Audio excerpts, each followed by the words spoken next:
Oui, comment ne pas te louer, Seigneur Jésus? Comment ne pas te louer? Eh bien, peut-être parce que tu es complètement désespéré. Et c'est bizarre de dire ça par une journée de soleil comme ça en septembre, avec un été qui se prolonge, de dire que tu es peut-être désespéré. Eh bien, ça arrive. Et peut-être que dans ta vie, avant de connaître Dieu, tu as été désespéré. Oui, je sais, j'ai vécu ça moi-même, je connais ça. Mais peut-être même aujourd'hui, avec le Seigneur, malgré le fait que tu connaisses Jésus, tu as peut-être des fois des moments où tu es désespéré, où tu n'as pas envie vraiment de le louer. Et on revient à ce texte, comment ne pas te louer, qu'on a chanté. Des fois, on est dans des situations où on a l'impression qu'on doute, on est désespéré. Et un personnage biblique qui a vécu ces moments de désespoir, vous le voyez ici, c'est David, évidemment. David, vous connaissez son histoire. David choisi et béni par Dieu. David soutenu par Dieu dans sa lutte contre Goliath. Vous savez qu'il a lutté contre ce géant, lutté et vaincu Goliath, alors qu'il était tout petit, et puis Goliath c'était un géant, un guerrier, donc il a pu le vaincre contre toute attente. David, roi des Juifs par la grâce de Dieu, mais néanmoins pourchassé ensuite par ses ennemis, pourchassé par le roi qui était juste avant lui, pourchassé par Saoul, mais aussi pourchassé par son propre fils Absalom, donc sa propre famille. Donc David, il a traversé vraiment des moments très difficiles, de profonde détresse, abandonné par ses amis et par sa propre famille. Et c'est lui, ce David, qui est considéré justement comme l'auteur d'un grand nombre de psaumes, et notamment du psaume 86 qu'on va voir aujourd'hui. Alors c'est quoi les psaumes? Les psaumes, c'est un recueil de prières, de lamentations, de supplications qu'on trouve dans l'Ancien Testament. Et Calvin les a décrits comme une anatomie de toutes les parties de l'âme, parce qu'on trouve dans ces psaumes en fait des réponses à tous les défis, toutes les détresses que l'âme humaine peut traverser dans sa vie. Et dans l'histoire de l'Église, depuis ses débuts, les psaumes ont joué un rôle central comme une sorte de manuel de prière. C'est pour ça que j'ai dit que j'ai intitulé cela un guide de prière, le psaume 86, un guide de prière. Et c'est le livre de prière des chrétiens, évidemment, mais aussi des Israélites. Encore aujourd'hui, ils utilisent évidemment les psaumes dans leur célébration. Et toutes les promesses messianiques et les promesses de rédemption faites aux Juifs dans les psaumes se sont bien sûr réalisées avec l'incarnation du Christ et sa première venue sur terre il y a 2000 ans déjà.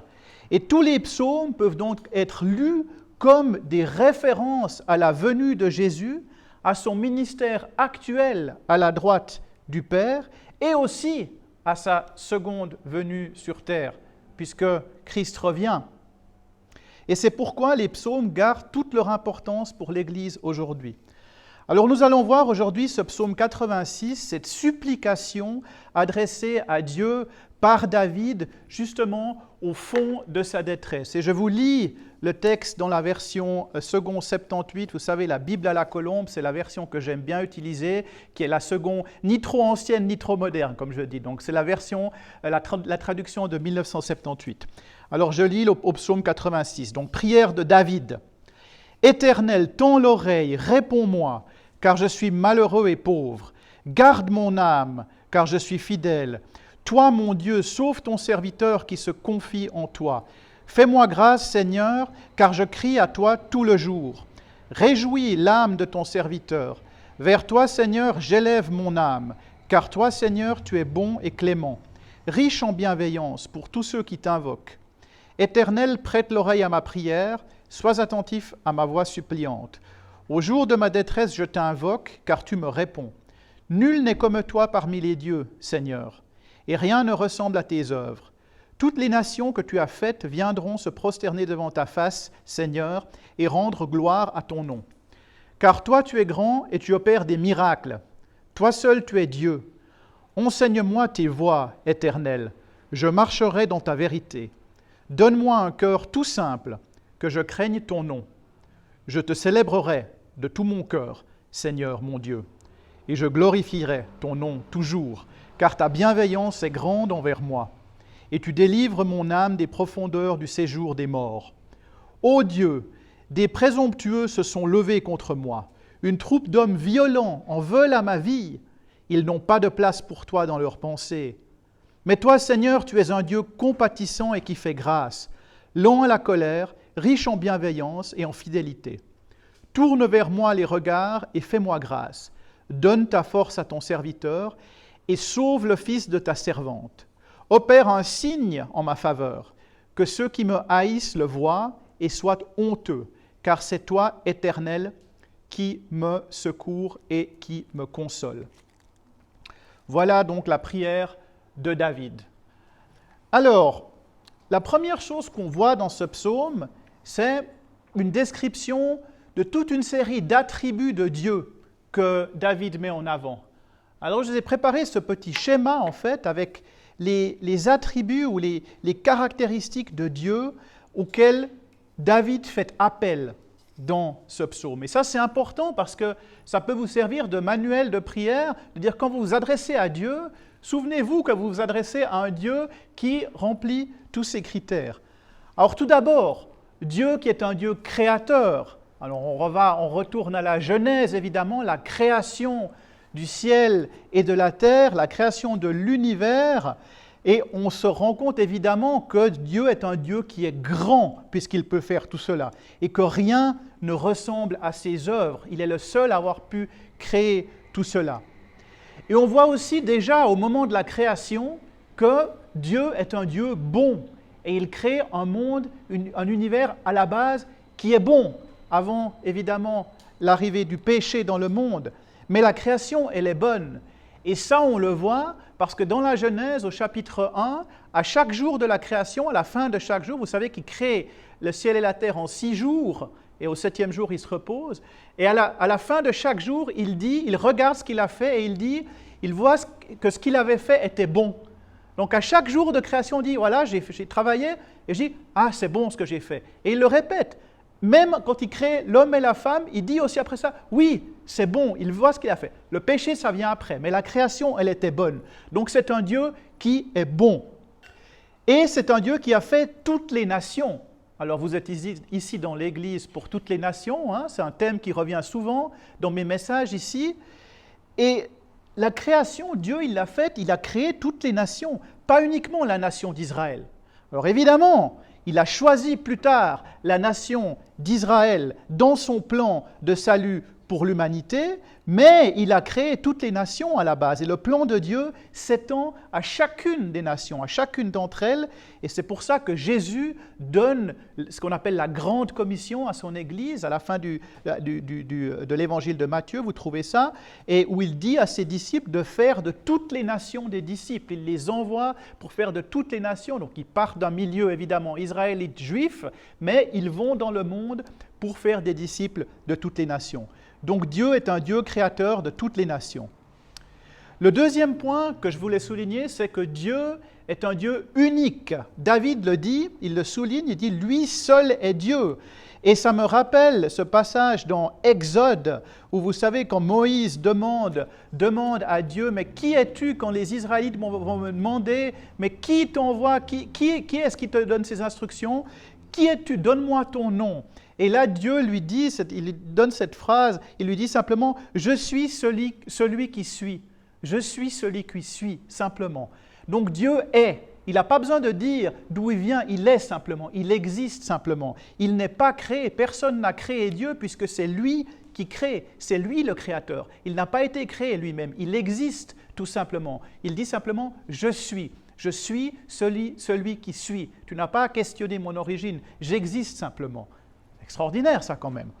Et ça vaut également bien sûr pour la personne de Jésus, la personne du Saint-Esprit. Dans la Trinité, ils n'ont pas été créés, ils sont préexistants. Jésus est préexistant à la création et le Saint-Esprit est existant déjà au moment de la création. Puisqu'on voit dans la Genèse, il y a ce verset qui dit, je crois que c'est le verset 2, « L'Esprit de Dieu planait au-dessus des eaux ». Donc Dieu est déjà là au début, Dieu existe.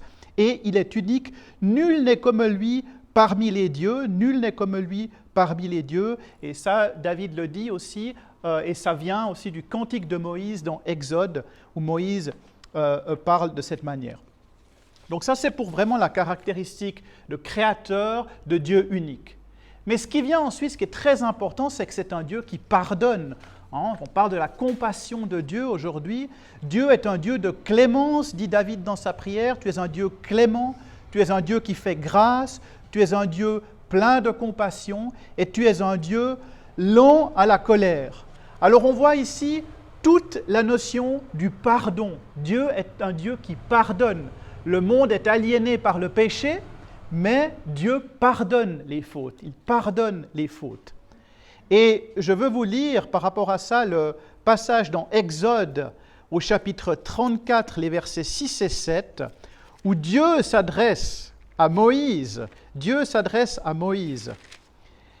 Au moment en fait où il va lui donner les tables de la loi à Moïse, donc vous savez les 10 commandements, et là, à ce moment-là, il y a un moment où l'Éternel passe devant Moïse en proclamant lui-même. Donc l'Éternel s'exprime à Exode chapitre 34, verset 6, c'est l'Éternel qui parle. Et l'Éternel dit la chose suivante, l'Éternel, Dieu compatissant et qui fait grâce, lent à la colère, riche en bienveillance et en fidélité, qui conserve sa bienveillance jusqu'à 1000 générations, qui pardonne la faute, le crime et le péché. Donc vous avez ce Dieu qui pardonne, et c'est Dieu qui parle dans Exode, qui dit ça, qui se décrit lui-même à Moïse en disant « Je suis un Dieu qui pardonne ». Donc effectivement, un monde qui souffre du péché, un monde aliéné par le péché, mais un Dieu qui encore et toujours pardonne à ceux qui le lui demandent, un Dieu lent à la colère. Et vous vous souvenez de l'histoire du déluge ? Dieu avait amené le déluge parce qu'il était tellement frustré avec sa création et les hommes qui se comportaient mal. Il a dit, maintenant c'est fini, je vais tout détruire. Je vais amener le déluge et on va détruire cette terre. On va faire en sorte que tout le monde meure. Et il a épargné quand même Noé et sa famille et un couple de chaque espèce d'animaux. Donc il a préservé sa création quand même. Donc il a été compatissant, il a dit non, mais je ne vais quand même pas tout détruire, je vais quand même redonner une chance encore, je vais redonner une chance.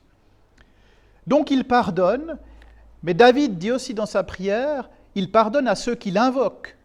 Donc il faut l'invoquer, il faut lui demander pardon pour nos fautes. Ce n'est pas juste on se comporte n'importe comment et on n'invoque pas Dieu. Donc évidemment, David est toujours dans une invocation, il est dans une prière à Dieu, il s'adresse à Dieu pour son pardon.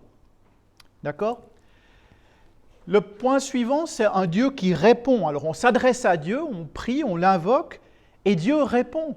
Dieu répond. David dit, tu es un Dieu qui répond, tu es un Dieu qui secourt. Dans le psaume 86, il le dit, un Dieu qui répond, un Dieu qui secourt, et un Dieu qui console. Tu es un Dieu consolateur.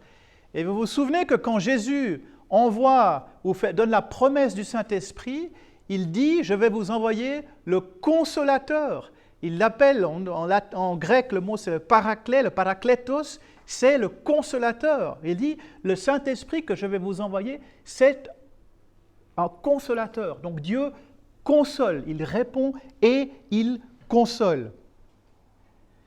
Et finalement, mon dernier point, c'est un Dieu de miracles. Ce n'est pas mon dernier point, c'est le point de David. Il dit, tu es un Dieu qui opère des miracles.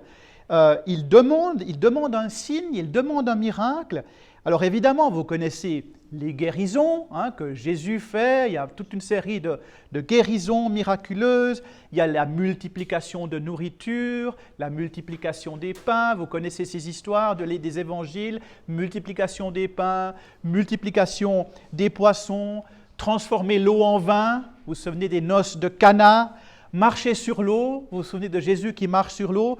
Donc, toute une série de choses qui ne sont pas possibles par les lois physiques de la science. Donc, des miracles. Ça, c'est la définition du miracle. C'est quelque chose qui n'est pas rationnellement possible selon les lois de la physique.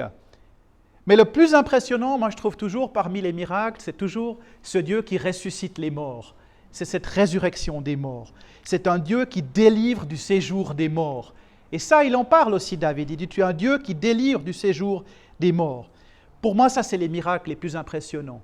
Alors, il y a évidemment l'archétype de la résurrection, c'est évidemment Jésus qui ressuscite au troisième jour, et vous avez son ascension, et vous avez un Dieu vivant grâce à sa résurrection. Mais vous vous souvenez que des résurrections dans la Bible, il y en a toute une série. Il n'y a pas que Jésus qui ressuscite dans la Bible. On en avait parlé quand j'étais venu, j'avais fait un message sur la résurrection de Lazare.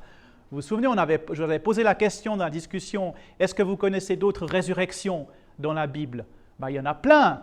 Dans l'Ancien Testament, le fils de la veuve de Sarepta, qui ressuscite après l'intervention d'Élie par la grâce de Dieu. Le fils de la Sunamite, qui ressuscite après l'intervention d'Élisée par la grâce de Dieu. Il y a un Israélite décédé qui est jeté dans une tombe, et au moment où il touche les ossements d'Élisée, il reprend vie immédiatement. C'est dans le livre, c'est le deuxième livre des rois, premier et deuxième livre des rois. Vous avez ces résurrections.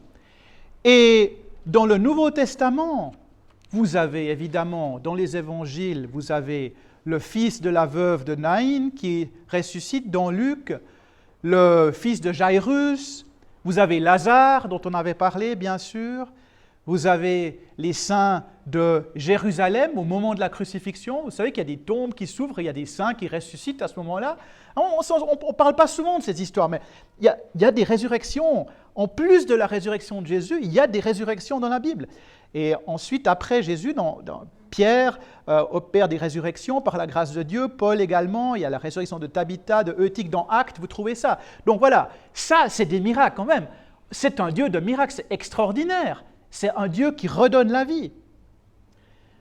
D'accord. Alors David, il garde dans sa détresse, comme vous pouvez le voir, une foi inébranlable.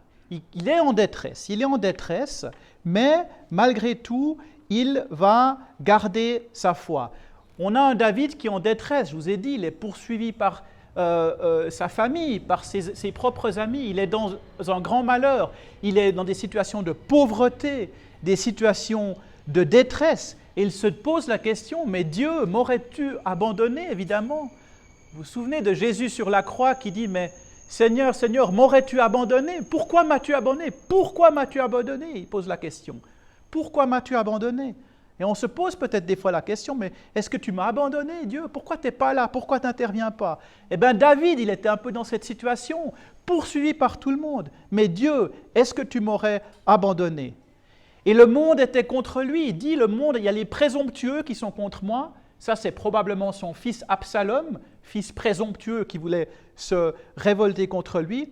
Et les hommes violents, j'imagine que c'est Saoul, l'ancien roi, qui le persécutait. Donc il a tout le monde à ses trousses et il est persécuté.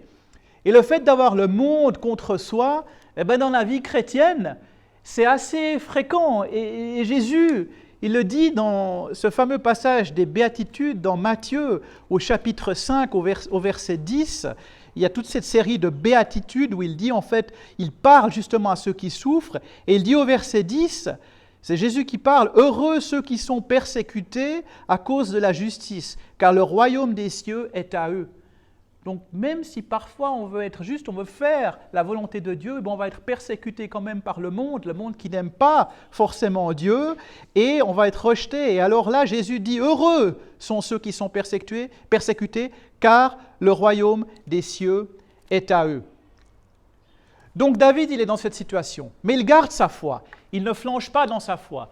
Il continue à se confier à Dieu, il se confie à Dieu, il est fidèle à Dieu dans sa prière, il sert Dieu, il continue à servir Dieu, et il dit, il crie à Dieu tout le jour, et il élève son âme vers Dieu.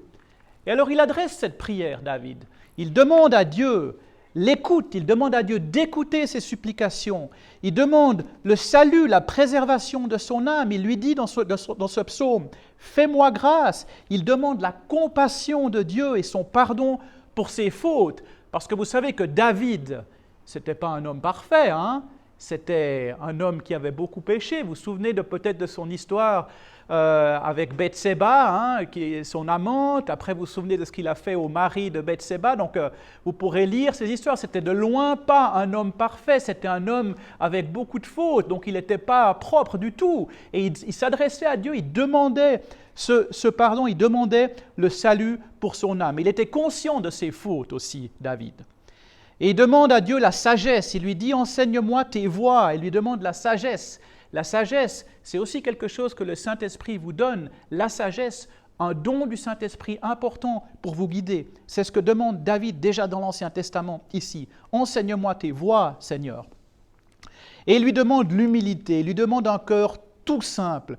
Et c'est intéressant car c'est souvent la vanité ou notre orgueil qui nous empêche de marcher dans les sentiers de Dieu. Parce qu'on pense, on est trop égoïste, alors on se détourne de Dieu. On dit, mais je n'ai pas besoin de Dieu, je peux résoudre les choses par moi-même, par mes propres capacités.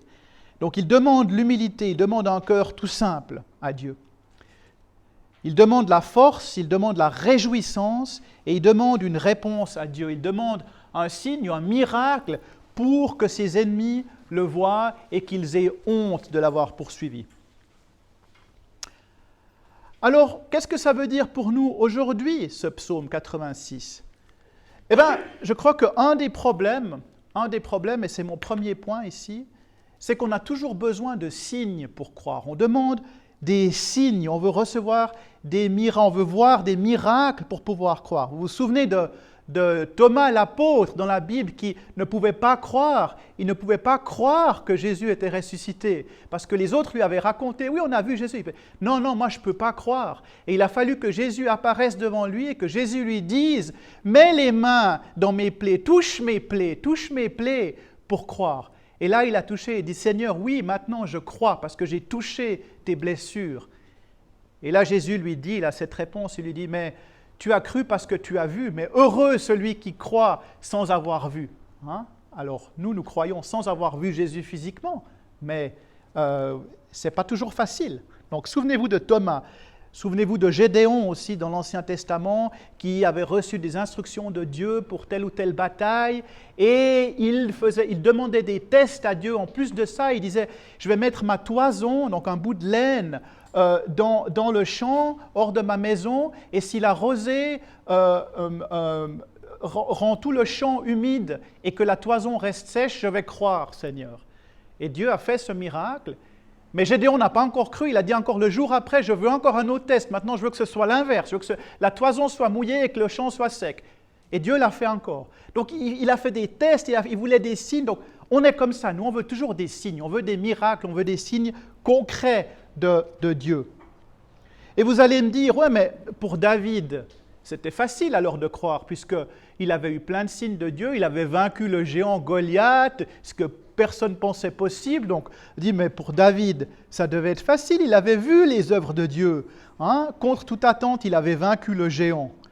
Dieu l'avait aidé dans des circonstances sans espoir. Et David devrait donc avoir une foi très très ferme en Dieu.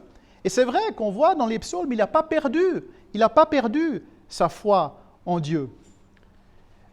Mais nous, si on n'a pas un signe puissant, alors on arrête de prier.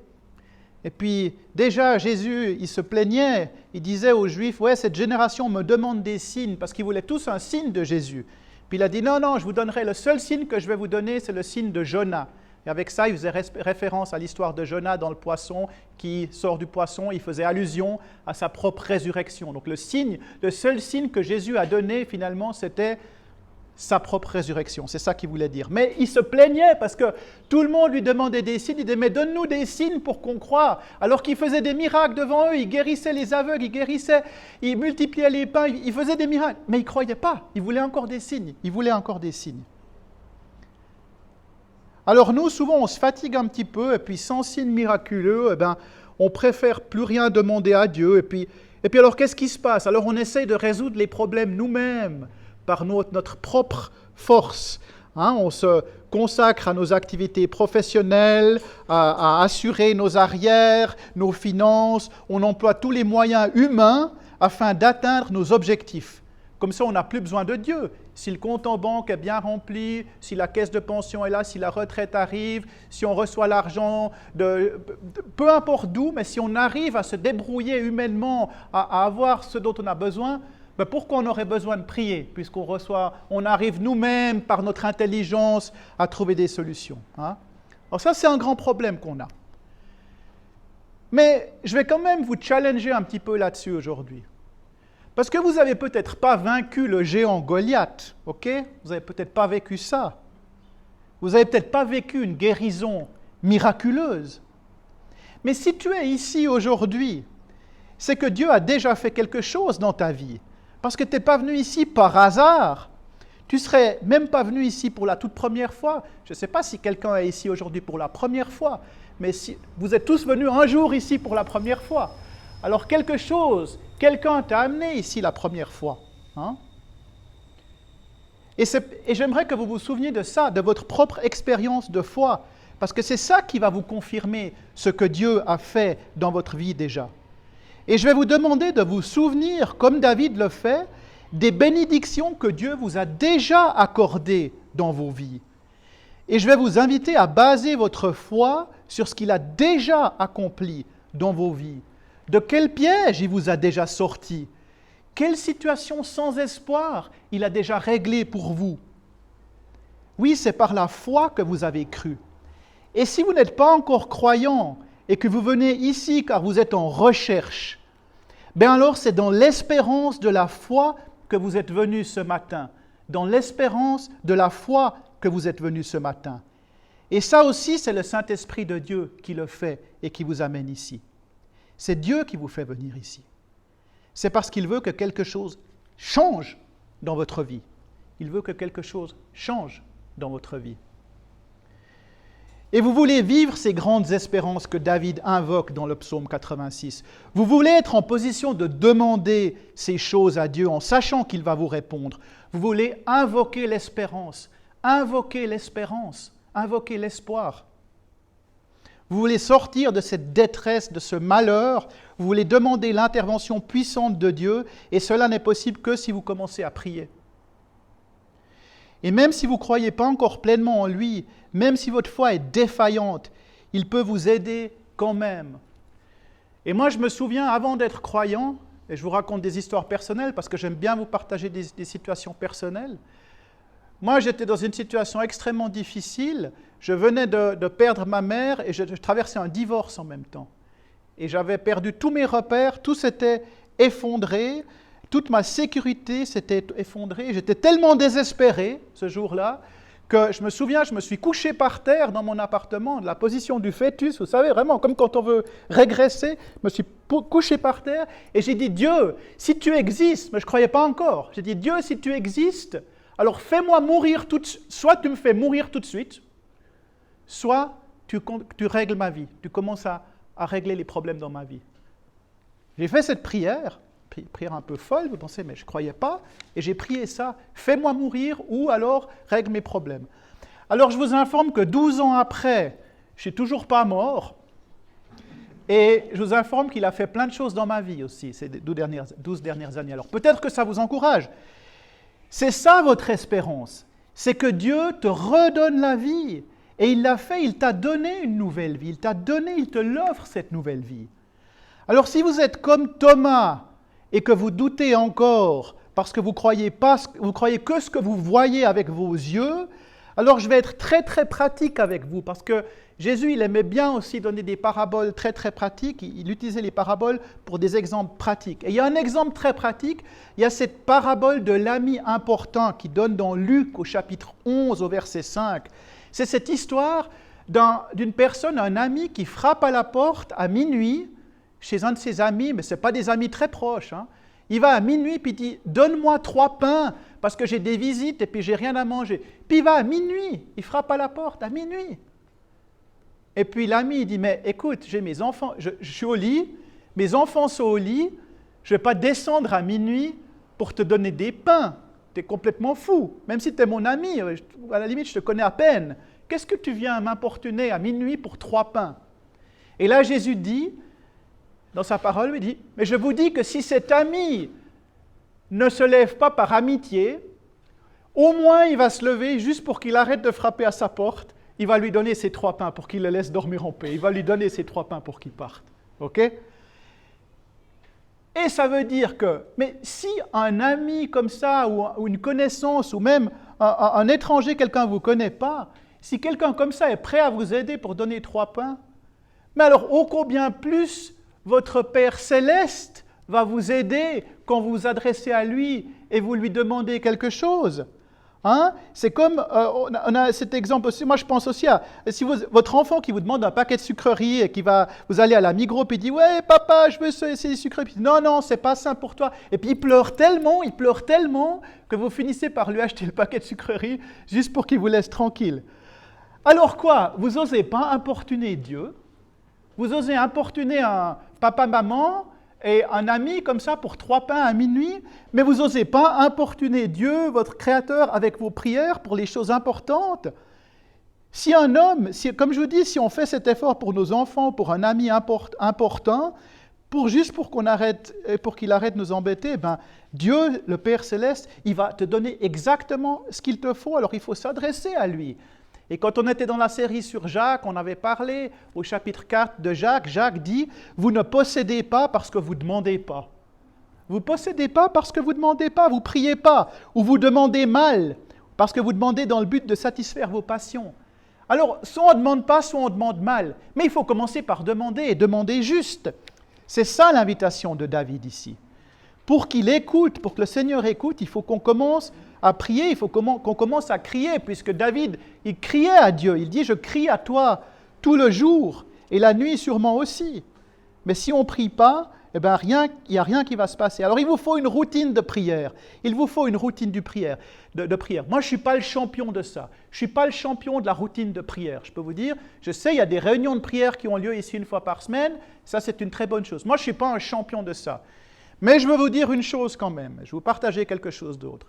C'est qu'avec Monica, on a fait une routine de prière pour un sujet spécifique il n'y a pas longtemps. Et c'était un sujet très spécifique. Je ne vais pas vous dire ce que c'est parce que c'est personnel, mais juste pour vous dire, il y avait un sujet très spécifique. Et on a dit, on prie pendant un mois, on prie là-dessus. Très spécifique. Alors je peux vous dire qu'après 10 jours déjà de prière tous les jours, il y a déjà des choses incroyables qui se sont passées, il y a des choses qu'on ne s'attendait pas, il y a des messages qui sont venus de telle ou telle personne, il y a des choses qui se sont débloquées, mais d'une manière extraordinaire. Seulement 10 jours. Alors on a continué après, pendant un mois. Mais pour vous dire à quel point la prière est puissante. Alors, testez, mais simplement faites-le. Prenez un sujet et mettez-vous une routine de prière et notez les résultats, parce que ça va vous convaincre vous-même. Et ça, c'est toujours le genre de choses qui me renforce tellement dans ma foi quand je vois ces interventions, ces réponses aux prières, ce que David demandait exactement ici. Alors, Dieu, c'est quelqu'un de concret. Dieu, il est extrêmement concret, ce n'est pas abstrait. Et j'ai vu l'autre jour, il y avait une œuvre charitable, et ce n'est pas pour la critiquer, hein, c'était pas une œuvre chrétienne, c'était une œuvre charitable. Il faisait quelque chose pour les enfants défavorisés, d'accord? Et il disait, oui, soutenez-nous parce qu'on veut offrir du rêve à ces enfants. On veut donner du rêve aux enfants. Hein, pour les payer des vacances, en colonie, on veut leur donner du rêve parce qu'eux-mêmes ne peuvent jamais aller en vacances, ils ne peuvent pas s'offrir ci ou ça. On veut leur donner du rêve. Mais, chers amis, Dieu, ce n'est pas un rêve. Ce n'est pas un rêve. Dieu, il est concret, il existe, il est vivant, il est tout-puissant. Je vous ai pris, j'ai trouvé ça ce matin en venant, j'ai pris. Dieu, ce n'est pas un rêve, c'est concret, c'est un roc. C'est un roc, c'est quelque chose de très concret. Il y a des choses qui se passent. Ce n'est pas de l'air, ce n'est pas un truc abstrait, ok? Jésus n'est pas un vendeur de rêves, ce n'est pas un personnage de fiction, il est réel. Il était sur terre, homme et Dieu à la fois, et il est vivant aujourd'hui auprès du Père, avec tous les attributs de Dieu. Ces attributs de Dieu que j'ai mentionnés ici, tout ça, Jésus, il les a. Jésus est créateur, Jésus est celui qui pardonne, Jésus est unique, Jésus fait des miracles, Jésus répond à vos prières. C'est notre intercesseur et il est bien réel et bien vivant. Alors adressons-nous à lui. Et l'aspect miraculeux, j'aimerais insister là-dessus parce que peut-être que tu penses que ta situation est désespérée, que la science des hommes ne peut plus rien faire pour te guérir ou pour te sortir de ta détresse. Mais Dieu fait des miracles encore aujourd'hui. Je t'informe qu'il fait des miracles encore aujourd'hui. Alors quand nous prions, et je dis bien quand nous prions, parce qu'il faut commencer par prier, eh bien, quand nous prions, il répond, il secourt, il console et il fait des miracles. Alors j'aimerais aujourd'hui, pour conclure, j'aimerais prier en Église pour les malheureux, pour les persécutés parmi vous, pour ceux qui souffrent, pour ceux qui sont en détresse et ceux qui sont peut-être pourchassés par leurs ennemis. Et j'aimerais prier vraiment avec vous en tant qu'Église sur la base de ce modèle. J'aimerais vraiment qu'on puisse s'adresser à ce Dieu tout-puissant. Oui, Seigneur,